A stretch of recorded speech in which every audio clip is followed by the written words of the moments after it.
Welcome back to More Than Hoops. I have a very special guest, one of my favorite professors that I've had at the University of Arkansas, Professor Ricky Thein.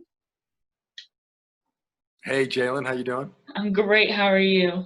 I'm good. Thanks for having me. Of course. So in my last video, we spoke with Kareem Millian and we kind of talked more about access to jobs. And so today I kind of want to talk to access of education with you being a professor and a professor at the University of Arkansas, which is a predominantly white institution. But we'll just get started more about your background, where you're from, how, where you grew up, how you started your journalism career. So I'll leave that to you. All right, Jalen. I grew up in Dayton, Ohio, a little suburb called Centerville. Mm-hmm. And that is a predominantly white area. I think in my neighborhood, I don't remember having any black neighbors anywhere in our neighborhood growing up. My school was predominantly white. I recall knowing a few black classmates, but it was probably 98% white. And then I decided to become a sports journalist because I love sports, play basketball, but I realized probably as a teenager I wasn't going to be a professional basketball player. And the best way to stay involved in sports was to be a sports journalist. So I went to college for it, and that's how I became a sports journalist. Very nice, very nice. So if everybody doesn't know, Centerville is right down the road from where I grew up, so it's about 45 minutes, Mason. So that was fun to learn about when I got into your first class. It was very oh, there's somebody from my home here. But okay, so we're gonna kind of go into more of the race issues now. So as a sports journalist, did you ever hear or encounter racism towards people that you were reporting on? Not that I remember. And, keep in mind, this was a long time ago.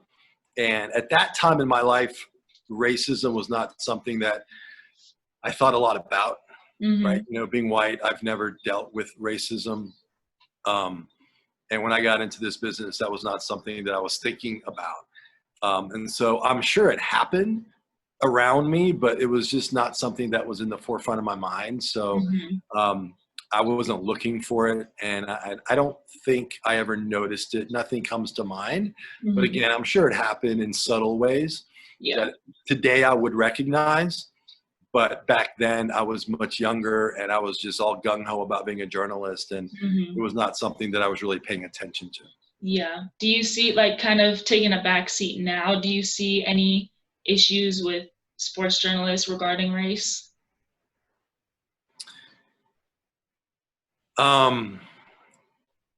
I just think that it's just an interesting dynamic because you have the majority of sports journalists are white, and they are covering predominantly black athletes. And so right away there's that, these are not people who normally come into contact with each other, right? A lot of these are older white men covering young black men. And these older white men don't have a lot of contact with young black men, and the young black men don't have a lot of contact with older white men. So it's an interesting dynamic. And I think if you're not educated on it, and if you don't understand a lot of these issues, things can come out that are not correct. And I don't know if it's necessarily racism, but a lot of it is just ignorance, and it's being insensitive, and it's just not understanding how somebody else lives and putting yourself in somebody else's shoes. You know what I mean? So I don't know if I want to just come out and say it's racist, but it's just when you're white and you grow up in a middle to upper class world, all the issues that black people face are just not anything that you think about or deal with because you've never had to deal with those things. And then all of a sudden now you're covering young black men who are completely different than you. And there's going to be things that are just weird and different. And you're going to say things that are probably inappropriate, but mostly it's just out of ignorance. It's not really out of racist in your heart. Yeah. That's definitely something to think about, I feel like, for our classes that we had, you taught sports media and society, and a lot of people in those classes want to be journalists and sports journalists. So it definitely is something to think about for people entering that field.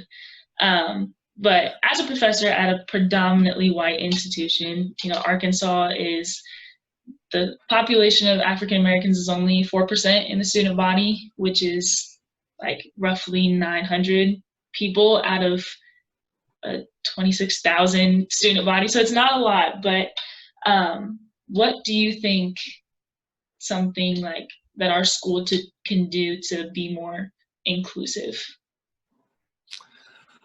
Well, first of all, I think the Greek system at our university is completely messed up. Yeah. I had a student. I did a story on that. What's that? I did a story on that for your class. You did.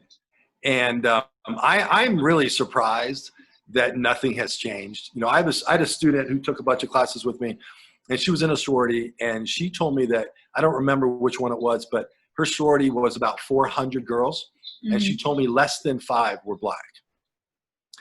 And that is just insane to me, right?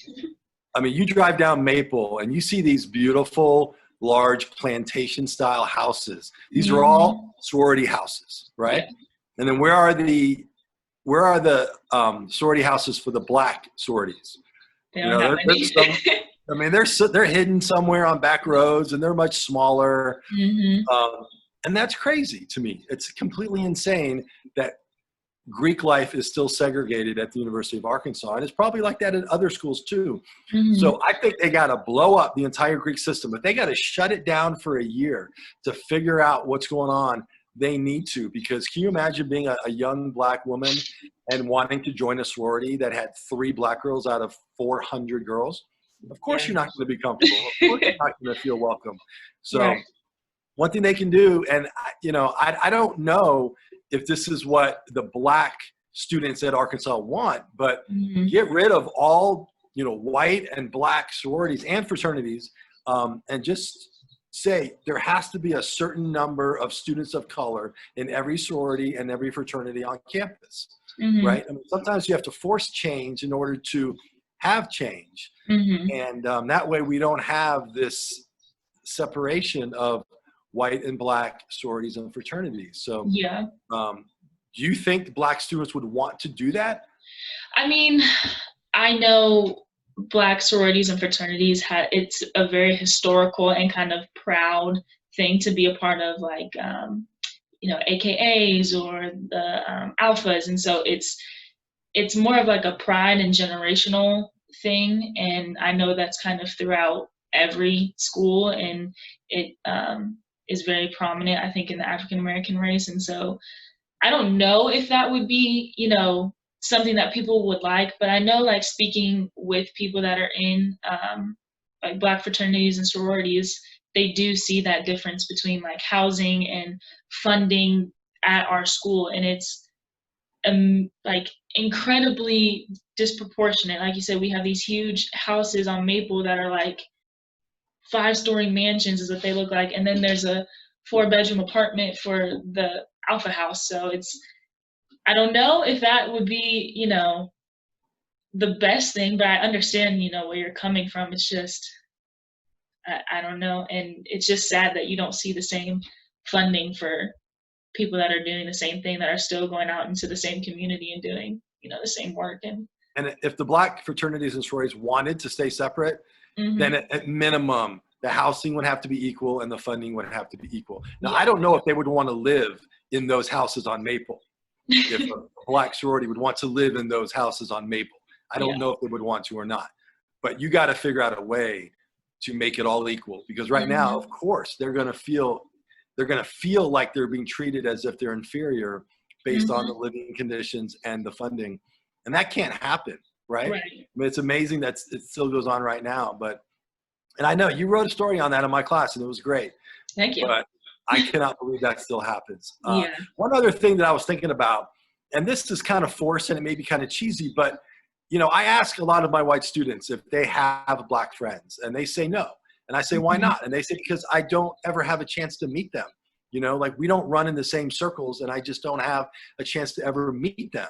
So why don't we do something where once a week, once a month, we have a little social mixer, and we, you know, you say this is an opportunity for people to come and meet people of other races, right? If you come to this party, it means that you want to meet other people of other races. And so don't be afraid, don't be shy, walk up to somebody who's different than you, introduce yourself, get to know each other, and maybe you'll become friends. Yeah. Now, I know it's kind of forcing it, but right now it's not happening. Right now, white people and black people at Arkansas are not mingling, they're not becoming friends. And so let's force it, let's make it happen. And I guarantee you, if they did that, they would find that, you know, we're all the same. Yeah. We all have our battles and our issues and our problems, and let's just get to know each other. So let's do that. And same with faculty. You know, I only know the faculty in my department. I know a couple other people, but I never see them, right? Because I'm in Kimball Hall all day long, and I don't ever see anybody else from another major. So do the same thing with faculty, do it with students. And I think that's a way where we can all be in the same room. We're all open to meeting each other. And then from there, you never know what great things can happen. Yeah. I mean, I definitely feel like that is something that faculty should do, because I think there's, you know, different, not just ways to like teach, you know what I'm saying, but they're, you know, an African-American professor can tell a white professor how like other students are feeling in a classroom that's predominantly white, and how to, you know, keep them engaged in a conversation. Because I know, like, I struggled with that. Like when I first got here, I was the only black person in my class, and I was a female, so it, you know, kind of a double whammy. And so it's just, you know, there are different ways to keep people engaged in that kind of environment. So yeah, I agree. I mean, there's nothing bad that could happen from something like that, and only just of good. talking. Yeah. Right. Only good. So I wish somebody would start that. That would be wonderful. Yeah. Maybe we should start it, Jalen. I mean, I'm down to start it. I think that's a great idea. I'm down too. Let's make it happen. We'll talk later. Yes, we will.